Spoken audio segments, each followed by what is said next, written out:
মাটির নিচে জন্মানো এই পাহাড়ি সবজিটি ভীষণ সুস্বাদু। এর আসল নাম কচালু। এর উপরের কালচে ময়লা মতো খোসা ছাড়ালেই বেরিয়ে আসে হালকা গোলাপি সাদা সুগন্ধি এক নরম স্টার্চ।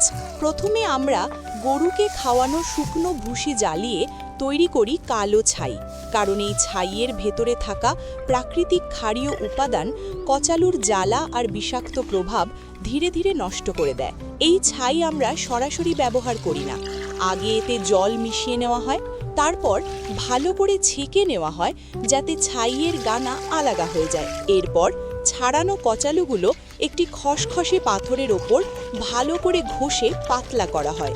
এতে এর রেশা খুলে যায় এবং সবকিছু সমানভাবে প্রস্তুত হয়। এখন এই কচালু সেই ছাইয়ের জলে মিশিয়ে একটি পাত্রে ছড়িয়ে দেওয়া হয় এবং পুরো ২৪ ঘন্টা এমনই রেখে দেওয়া হয়।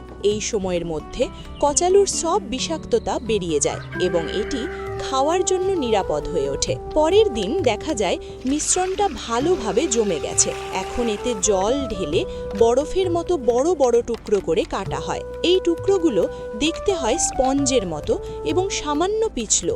এগুলো এবার গরম জলে দিয়ে ভালো করে ফুটিয়ে নেওয়া হয় যাতে ভেতরে থাকা সামান্য ক্ষারীয় ভাবটুকুও পুরোপুরি চলে যায়। প্রায় ৩ ঘন্টা পর তুলে পাতলা পাতলা টুকরো করে কেটে নেওয়া হয় এবং পুরো রাত ধরে জলে ভিজিয়ে রাখা হয় যাতে সব ক্ষার ভাব একেবারে চিরতরে দূর হয়ে যায়। পরদিন এগুলো জল থেকে তুলে স্টিম দেওয়া পাত্রে ধীরে ধীরে ভাপে গরম করা হয়।